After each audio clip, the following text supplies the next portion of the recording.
I hadn't heard from David in 11 months when he sent me the message. No explanation, no small talk, just a set of GPS coordinates, a date, and don't be late.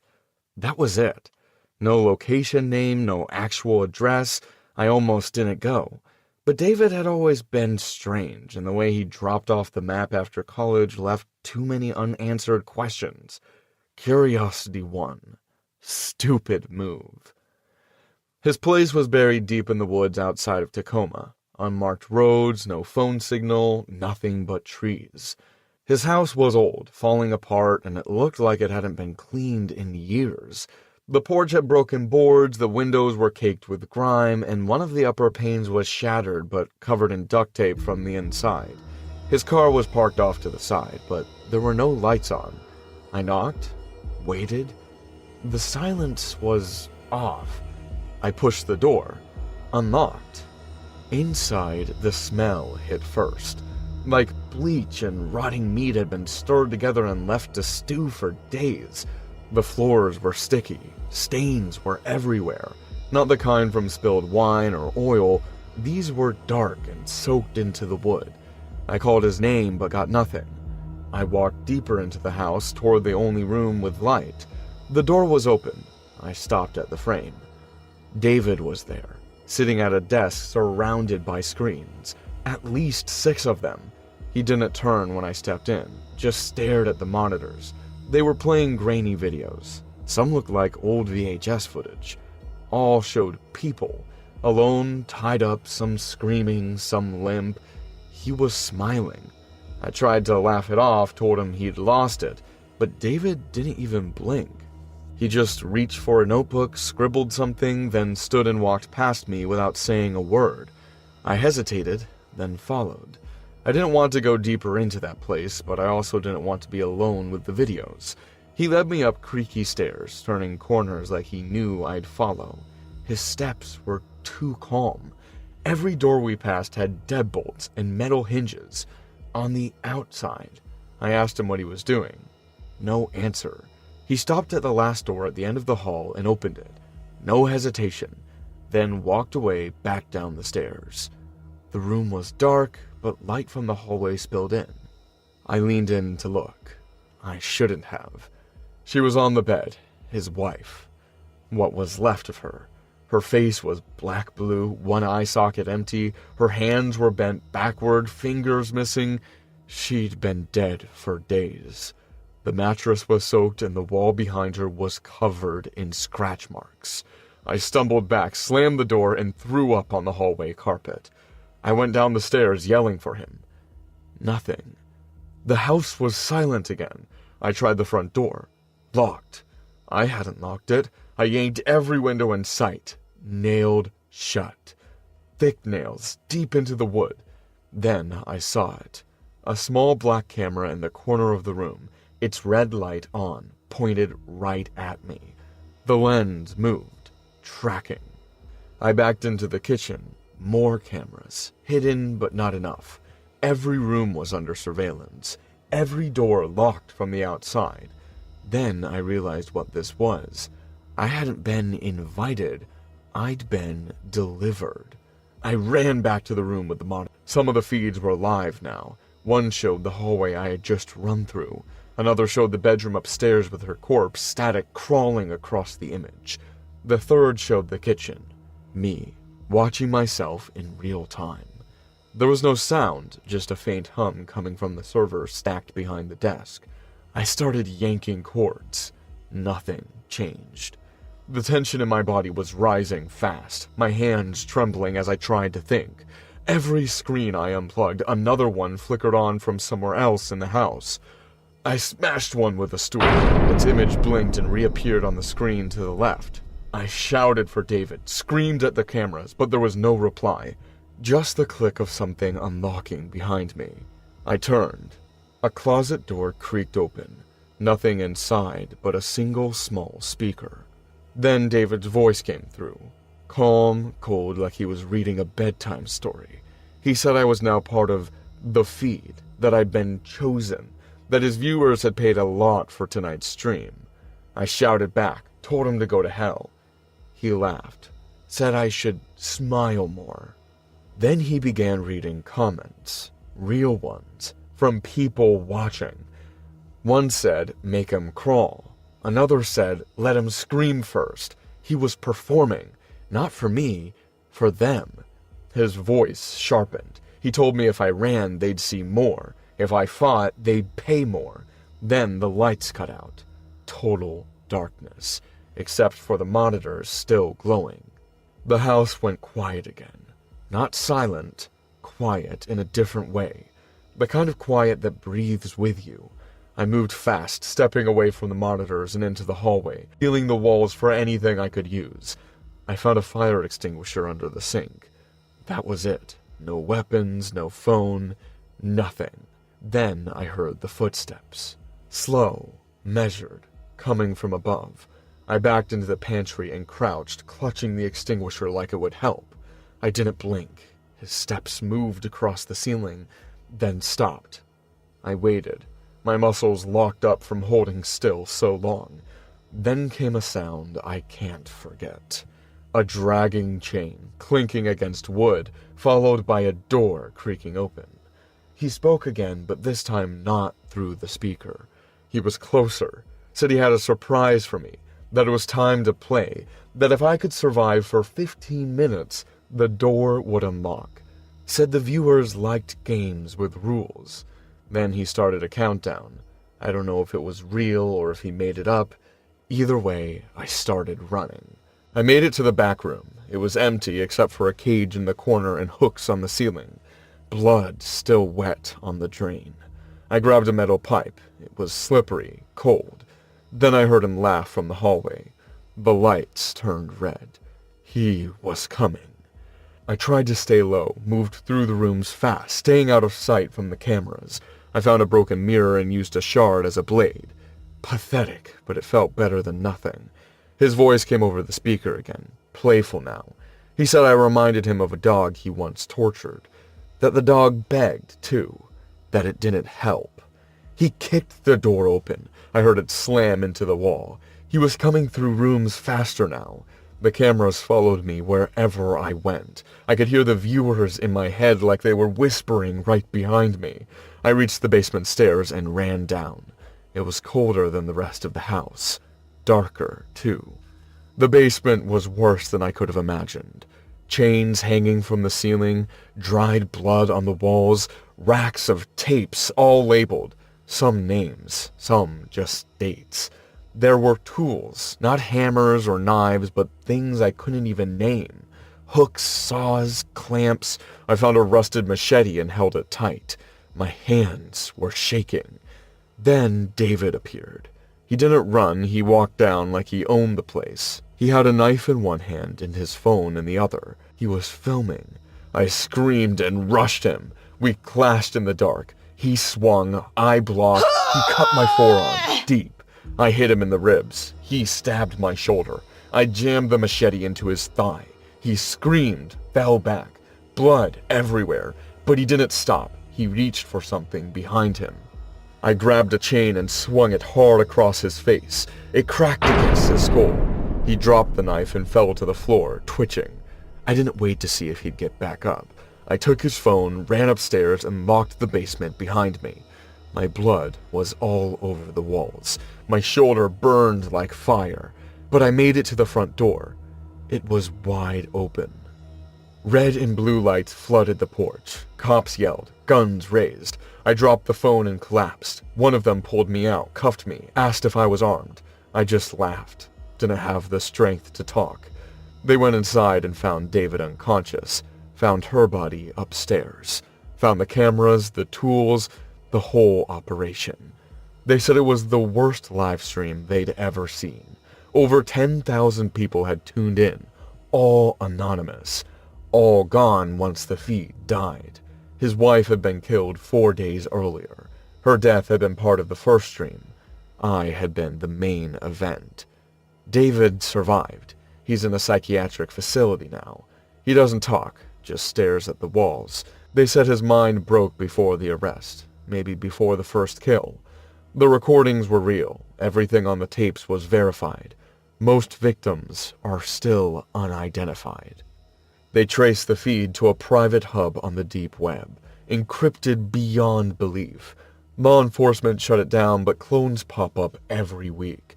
People still ask for the feed, still post screenshots. Some claim I was part of it, that I helped him, that I escaped too easily. I live in a motel now. Different name, different state. Every night I check under the bed, behind the door. I haven't slept a full night since. But what really gets me is this. Sometimes when I close my eyes, I hear a voice behind me. Calm, cold, reading comments that aren't supposed to exist anymore. And sometimes I feel the red light turn on. This story is based on the crimes of David Kalak, an American man who murdered his girlfriend Amber Lynn Copeland in 2014. After killing her in their shared apartment in Port Orchard, Washington, he photographed her body and uploaded the images to a forum associated with the deep web. The photos were accompanied by chilling messages hinting at future murders.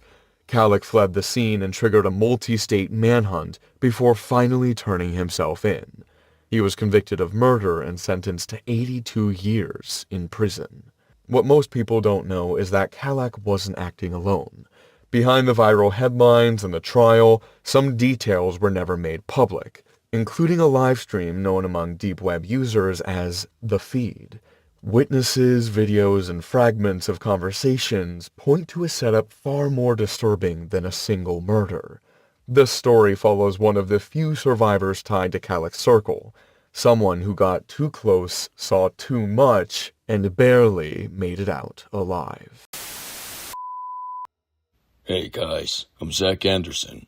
Today, I'm going to tell you about a horrible incident that happened to me when I browsed the deep web. This incident happened to me a few years back, when COVID-19 hit. As a professional chef working in an up-and-coming restaurant in Seattle, I was jobless overnight.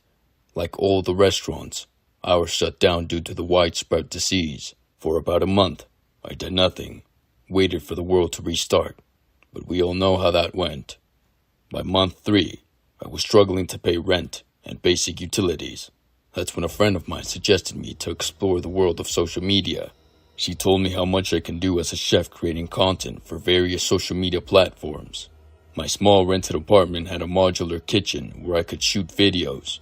But when I did my research, I realized that there were several chefs sharing their recipes and culinary talent with the world already. I did not want to be another name on the endless list. So I did some digging and decided to take a route less traveled. I decided to become a reaction chef, and not just any reaction chef. I decided to test our rare exotic meat and react to it, comment on its flavor, taste, texture, and the way it was cooked, and give my expert opinion. So for my first video, I hunted a dove and cooked it myself, and made a video of me tasting it. I don't know how or what exactly excited people about my content, but I was an overnight success. I know it's tough to become successful by just posting one video on social media, but somehow, I had done it. Maybe it was the boredom people felt that attracted them to my content, but I knew from the get-go that this could be something big. For the next couple of videos, I tried goat meat, a duck, an ostrich, and some rare fish from the Pacific. All of this was delivered to my footstep by the meat supplier that supplied the meat to our restaurant. But beyond this, he could not offer me anything else, so I decided to dig on the internet and see if anyone was selling exotic meat or not. Somehow, in the wee hours of the morning, when I was fueled up on coffee, I stumbled on the deep web. There was a forum there where people from all around the world spoke about their shared experiences eating exotic meats. I thought I hit a gold mine, and immediately I became very active in the chat. After a couple of hours of getting to know some of the people there, I revealed my identity, and surprisingly, a lot of the people on the forum recognized me. That's when I received a private message. A user named Otto was texting me. His message was brief, but it caught my attention. Want to try new meat? Contact Otto3477@hotmail.com, and an email ID was given.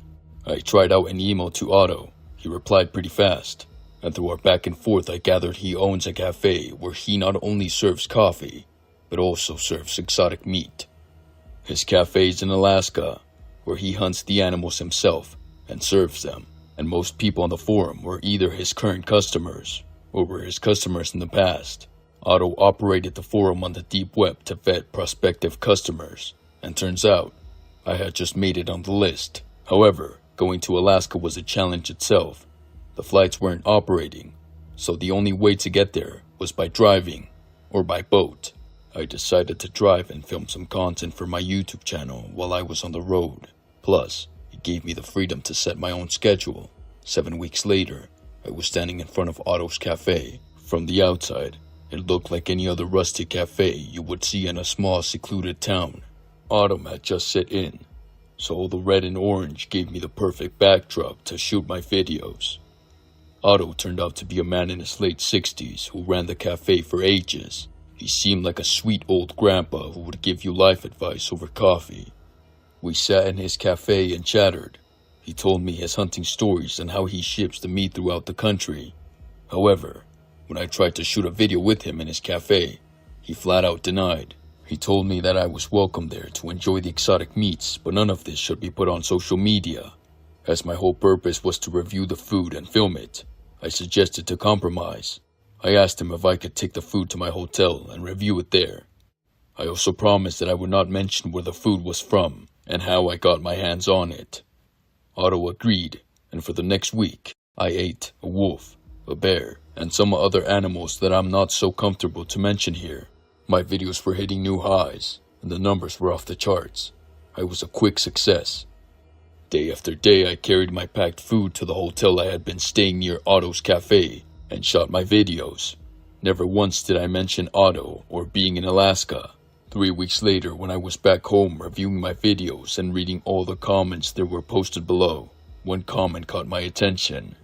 One of my viewers mentioned he had spotted something unusual in the last video I had posted.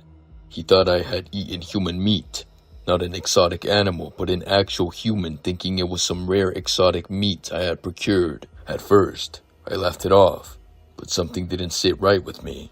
So I tried contacting Otto, but I couldn't get in touch with him.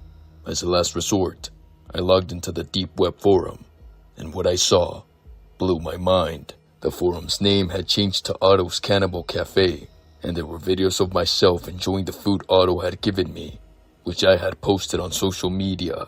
Everyone in the group was commenting how gullible I was and how I could not distinguish animal meat from human meat. For 7 days straight, Otto had fed me different parts of a human body, telling me it was some sort of animal he had hunted. I felt so sick that I emptied the contents of my stomach and sat there frozen in front of my computer. When I finally gained my composure, I realized that all the people in the forum were cannibals, and Otto did not supply them with exotic meat. Rather, he supplied them dead body parts. And once in a while, these people placed bets and invited someone like me into their forum to traumatize.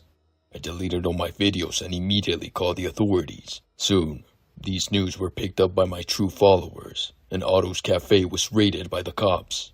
Turns out he was not hunting animals in the Alaskan wilderness. Rather, he hunted hikers, homeless people, and sometimes even lone park rangers in there, and chopped up their bodies for sale. It has been years since this incident, but to date, I haven't touched a non-vegetarian item. Guilt and fear still grips me whenever I see meat items on the table. I met Victor and Igor at an internet cafe near Niblo. They look like average guys, early 20s, soft-spoken, always whispering over their phones and staring at the screen like something was pulling them in. I worked deliveries back then, and was always broke. They offered cash if I helped them move some gear to a place they were fixing outside the city. No details, just easy job, fast money. I didn't ask questions. The location was 20 meters out, abandoned road, wheat fields, no signs, no nearby houses. Their cabin was falling apart. The windows were covered with thick black plastic, the front door reinforced with welded plates. I stood outside a second too long. Igor noticed and smiled, said they had to keep the weather out.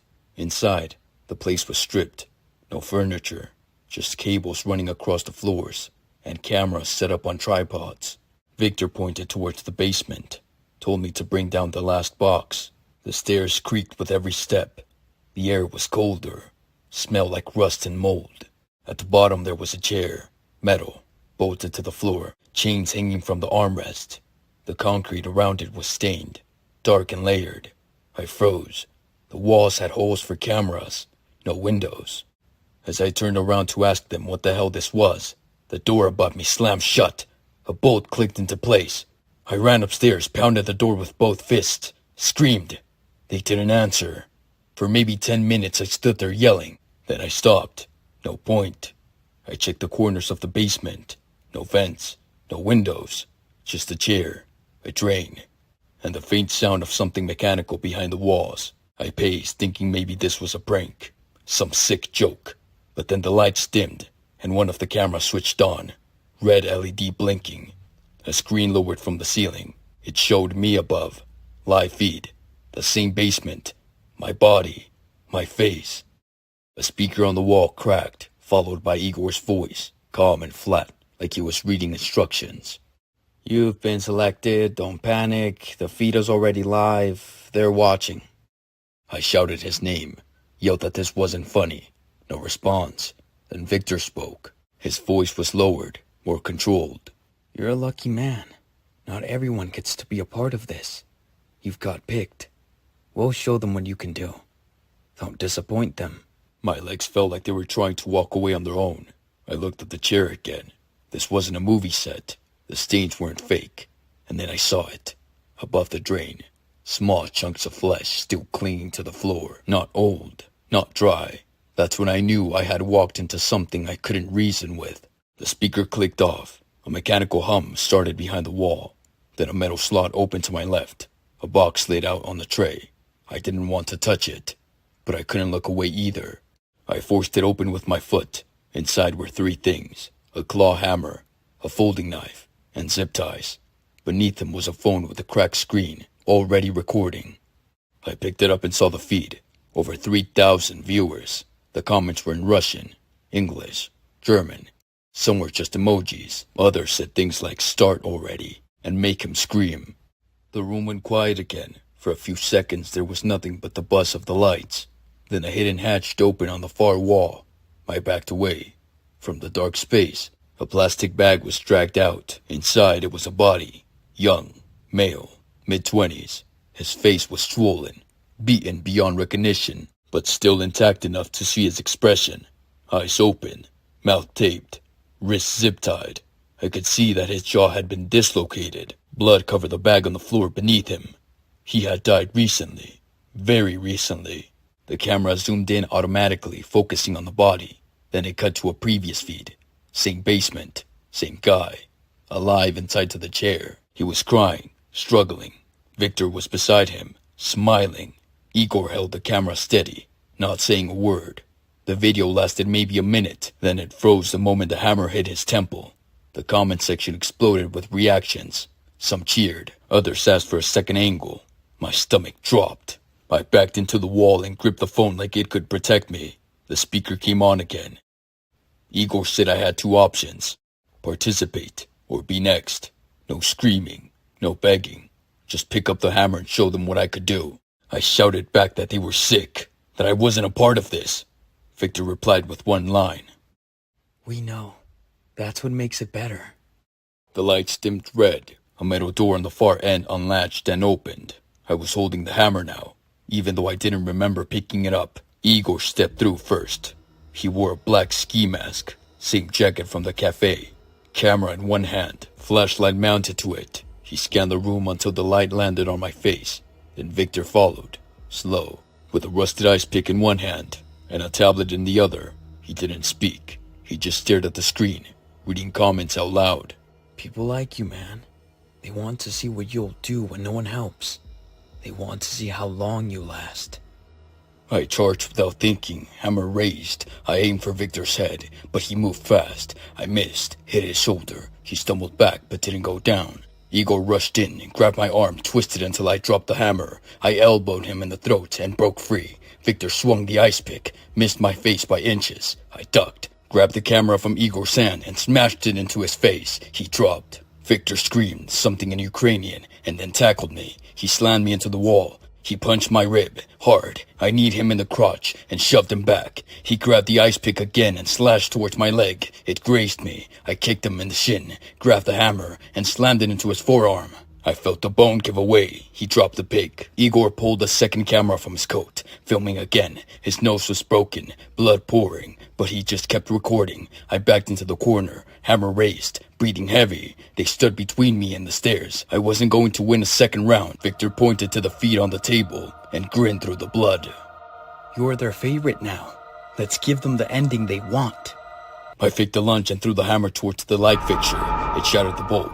Darkness fell. They screamed. I ran, used the noise to find the far wall, found the vent I had seen earlier, barely big enough to crawl through. I climbed onto the chair, then the dead body bag. It collapsed halfway, but I managed to grip the ledge and force my way into the crawl space. It was pitch black. Fiberglass insulation ripped at my arms. I pushed forward with my elbows and knees. I could hear them below, shouting, slamming walls. At one point, Igor started stabbing upwards with a pole through the drywall. Missed me by inches. I kept crawling until I saw the faint glow through a panel. I kicked it open and dropped into the kitchen. My legs barely held up. The back door had 2 chains and a deadbolt. I pulled a butcher knife from the sink, and I pried the lock until it cracked. Blood ran down my arms. My whole body was shaking. I heard footsteps upstairs. Victor's voice. You don't get to walk away. We'll find you. You're already a part of it. The door finally gave. I fell out into the wheat fields, barefoot, bleeding, sprinting into the dark. The night was silent except for the wind and my own breath. I didn't stop until I collapsed on the dirt road. A truck slowed, horn blaring. A man jumped out, yelling. I couldn't talk, just pointed back to the cabin, towards hell. The police didn't believe a word until they found the basement. It was cleaned up, fast. Cameras gone, blood scrubbed. But the chair was still there.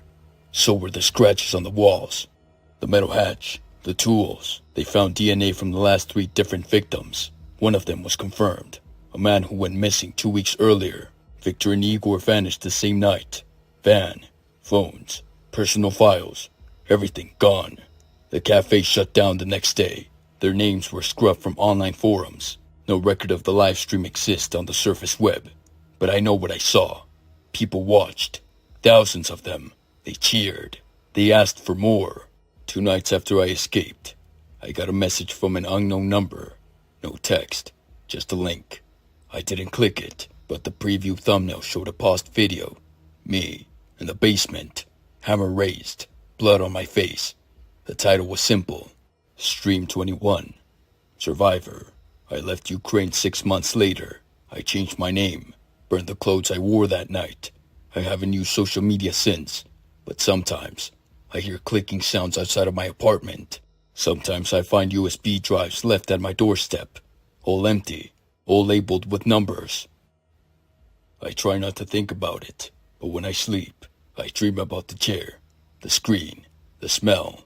I still see their faces, calm, focused, like they were never mad, just documenting something they'd done 100 times before. People say I got lucky that I escaped, but it's not over. Because someone recorded it, and once you're part of a video on the deep web, you're not a person anymore. You're content. This story is based on the crimes of Viktor Sayenko and Igor Saprynyak, 2 19-year-olds from Dnipro, Ukraine, who carried out a series of brutal murders in 2007. For a single month, they killed 21 people using hammers, screwdrivers, and other tools, targeting victims at random, many of them elderly, women, and children. Several murders were filmed, including the horrific killing of 48-year-old Sergei Yatsenko, whose death was captured in a video that later circulated across hidden corners of the internet. What most people don't know is that these murders were not random acts of violence. Behind the public headlines and court footage, there were reports, videos, and survivor accounts that point to something far more coordinated. Victor and Igor were recording for a reason. They were connected to a network of deep web users obsessed with watching real violence unfold in real time. What started as snuff clips turned into full broadcasts, planned, filmed, and distributed to anonymous viewers around the world. What you're about to see comes from one of those broadcasts, one that was never meant to be found.